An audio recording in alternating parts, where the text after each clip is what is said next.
BPSC का paper unpredictable होता है, पर एक चीज़ फिक्स है, बिहार स्पेशल का करंट अफेयर जिसने काट दिया तो काट दिया, नहीं आया तो कट ऑफ के बाहर। लेकिन प्रॉब्लम क्या है? प्रॉब्लम है करंट अफेयर इतना वास्ट है कि हर स्टूडेंट सोचता है विजन, स्पीडी या फिर एक्स वाई जेड सब कर लेंगे लास्ट में, और वही लास्ट कभी नहीं आता। रिजल्ट पूरा सिलेबस ना कवर होता है ना रिवाइज। रिवाइज तो समझ लो होता ही नहीं है। इसीलिए यह सीरीज बनाई गई है, सीरीज जो शॉर्ट क्रिप्स और 100% एग्ज़ाम सेंट्रिक होगा, जिसमें विजन, स्पीडी और मार्केट के मेजर सोर्सेस को फिल्टर करके एक कंटेंट दिया गया है, जो कि काम का कंटेंट है सिर्फ। यह सीरीज आपको पढ़ाएगी नहीं, एग्ज़ाम के लिए तैयार भी करेगी, रिवाइज भी करवा देगी, जो कि रिवाइज करना सबसे ज़्यादा इम्पोर्टेंट है करंट अफेयर को। तो अगर आप चाहते हो कि करंट अफेयर का टफ तोड़ने का हथियार बने, तो इसको लास्ट तक फॉलो कीजिए। पीडीएफ मिलेगा टेलीग्राम पे, लिंक आपको डिस्क्रिप्शन के नीचे मिलेगा। अगर आप नए हो सब्सक्राइब ज़रूर कर लो। यहाँ से आपका सिलेक्शन का असली रास्ता शुरू होता है। चलिए शुरू करते हैं बिना किसी बकवास के, डायरेक्ट सिलेबस पे। तो हमें करना है बिहार स्पेशल करंट अफेयर, जो कि बीपीएससी के लिए स्पेशली है, बाकी पीसीएस वाले आईएएस वाले भी देख सकते हैं। करंट अफेयर में शुरू करें तो हम पार्ट 1 में पढ़ेंगे यूनियन बजट के बारे में। यूनियन बजट 2025, जिसका फोकस बिहार के ऊपर है, क्योंकि यूनियन बजट में बहुत सारी बातें की जाती है, लेकिन हम यूनियन बजट में बिहार के लिए कौन सी बातें और क्या एलोकेट किया गया है वो देखेंगे। तो अगर देखें तो इस सेक्शन को कवर करता है क्या, स्पेशली जो अनाउंस किया गया है बिहार के लिए यूनियन बजट 2025-26 में। तो आपको पता होगा यूनियन बजट बजट हमेशा नेक्स्ट ईयर के लिए लाया जाता है। तो यूनियन बजट का सबसे पहला क्वेश्चन कि इसे किसके द्वारा अनाउंस किया जाता है, तो फिनांस मिनिस्टर। किसके द्वारा अनाउंस किया जाता है, तो फिनांस मिनिस्टर। ये करंट आपका डायरेक्ट पॉलिटी से लिंक होकर के क्वेश्चन आ सकता है। फिनांस मिनिस्टर कौन है, तो निर्मला सीतारमन। तो यूनियन बजट को अनाउंस किया गया था फिनांस मिनिस्टर निर्मला सीतारमन के द्वारा। कब किया गया था, ये आपका तीसरा क्वेश्चन। तो कब किया गया था, 1 फेब 2025 को। देखिए इसका हर एक लाइन आपको याद करना ज़रूरी है, क्योंकि ये ऑलरेडी बहुत क्रिप्स और कंसाइज वे में दिया गया है। इससे ज़्यादा शॉर्ट या फिर इग्नोर करने की कोशिश करेंगे, आपका कोई ना कोई नंबर कट जाएगा। तो मेक श्योर करेंगे कि ये जितना छोटा है इसको याद करें और इसको रिवाइज करें। पहली बात देखें यूनियन बजट का, तो एग्रीकल्चर और फूड प्रोसेसिंग सपोर्ट के लिए की गई थी, जिसके अंदर कहा गया था मखाना बोर्ड को सेटअप किया जाएगा बिहार के अंदर। इसका पर्पस क्या होगा मखाना बोर्ड का, तो बूस्ट करना है प्रोडक्शन को, प्रोसेसिंग को और मार्केटिंग को। किसका, मखाना का। मखाना को इंग्लिश में फॉक्स नट्स बोलते हैं।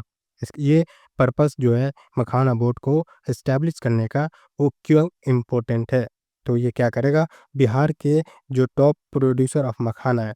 तो सबसे पहले देखें इस एक तरह का क्वेश्चन है। क्वेश्चन क्या है कि जो मखाना बोर्ड है उसको इस्टेब्लिश जो किया जा रहा है वो कहाँ किया जा रहा है, तो बिहार में इस्टेब्लिश किया जा रहा है।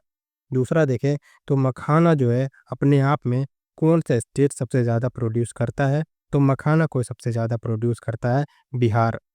ठीक है, तो आप बिहार को टिक करेंगे क्वेश्चन में। उसके बाद यह हेल्प करेगा किसको, फार्मर्स को और एक्सपोर्ट में। साथ ही देखें एक national institute of food technology entrepreneurship management का सेटअप किया जा रहा है बिहार के अंदर। इसका गोल क्या होगा, तो गोल होगा बूस्ट करना फूड प्रोसेसिंग सेक्टर को और क्रिएट करना जॉब्स को। यह लिंक करेगा किससे, तो पूर्वोदय योजना से। पूर्वोदय योजना, ये क्वेश्चन देखिए आपका बन गया। पूर्वोदय योजना का काम क्या है, तो काम है पूर्वोदय योजना का डेवलप करना किसको, ईस्टर्न स्टेट को। तो ईस्ट साइड के जितने भी स्टेट हैं उसको डेवलप करना किसको, ईस्ट साइड को। किससे, तो पूर्वोदय योजना से। साथ ही दूसरा टॉपिक देखें यूनियन बजट का, तो यह मेजर इंफ्रास्ट्रक्चर प्रोजेक्ट है, जिसके अंदर greenfield airport, new airport will be build from scratch.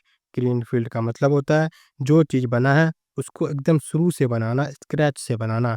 तो एक ग्रीनफ़ील्ड एयरपोर्ट को स्क्रैच से एकदम शुरू से बनाया जाएगा। साथ ही एक्सपेंशन होगा पटना एयरपोर्ट का, जो हैंडल करेगा ज़्यादा फ्लाइट्स को और ज़्यादा पैसेंजर्स को।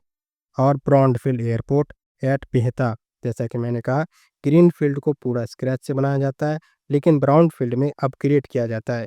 जैसे कि यहाँ पे कोई एक एयरबेस बना हुआ है, जिसको एक क्या करना है, अपग्रेड करके एक फ़ंक्शनल सिविल एयरपोर्ट में अपग्रेड करके बनाना है। कहाँ बनाना है? बिहता के अंदर। तो याद रखेंगे कि ब्राउनफ़ील्ड एयरपोर्ट किसको अपग्रेड करेगा, कहाँ है जिसे अपग्रेड किया जाएगा? तो बिहता में है। ब्राउनफ़ील्ड का मतलब किसी एयरपोर्ट को अपग्रेड करना होता है। क्या रिड्यूस करेगा किसको? तो लोड को पटना एयरपोर्ट का। तीसरा देखें, तीसरा टॉपिक था यूनियन बजट का, इरिगेशन प्रोजेक्ट। किस चीज़ का? तो वेस्टर्न कोसी कैनाल का।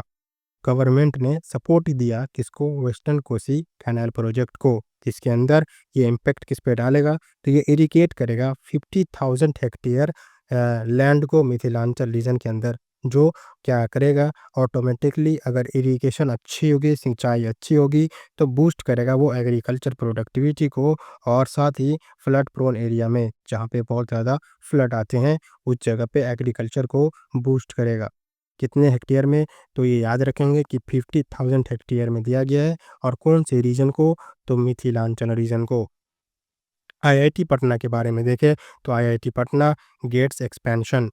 इंफ्रास्ट्रक्चर जो है आईआईटी पटना का, उसको एक्सपैंड किया जाएगा। ये हेल्प करेगा इंक्रीज़ करने में स्टूडेंट इनटेक को और रिसर्च फैसिलिटी को। आईआईटी पटना अगर एक्सपेंड किया जाएगा, तो ज़ाहिर-सी बात है वहाँ सीट भी बढ़ने की संभावना है। साथ ही वहाँ के रिसर्च फैसिलिटी को भी अपग्रेड किया जा सकेगा। अगला देखें यूनियन बजट का, तो रेलवे बजट जो है वो एलोकेट किया गया बिहार को। कितना? तो 10,066 करोड़ रुपये एलोकेट किए गए हैं बिहार को। किस चीज़ के अंदर? तो इंडियन रेलवेज़ के अंदर। यह 9 टाइम हायर है। देखिए, आपको पहले ये अमाउंट याद रखना है कि रेलवे बजट में कितना पैसा बिहार को एलोकेट किया गया है इंडियन रेलवेज़ के द्वारा, तो वो होगा 10,066 करोड़, ठीक है? और ये 9 टाइम्स हायर है एवरेज ईयरली एलोकेशन से, जो होता है एवरेज ईयरली एलोकेशन 1132 करोड़। कब से? तो 2009 से 2014 के बीच का।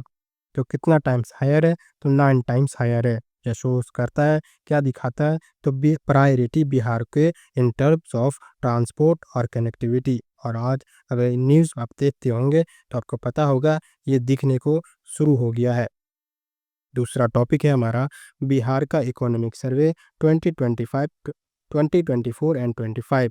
तो इकोनॉमिक सर्वे नेक्स्ट वीडियो में हम कवर करेंगे। इस वीडियो में इतना ही। नेक्स्ट वीडियो में हम बिहार के इकोनॉमिक सर्वे 2024-25 को कवर करेंगे। अगर आपको वीडियो अच्छी लगी हो, तो लाइक ज़रूर करिएगा। अगर कंटेंट यूज़फुल लगा हो, तो पीडीएफ जो का लिंक आपको टेलीग्राम पे मिल जाएगा। और अगर आप अब तक सब्सक्राइब नहीं किए, तो प्लीज़ सब्सक्राइब कर लेंगे, क्योंकि यह सीरीज़ आपको कट ऑफ के पार ले जा सकती है।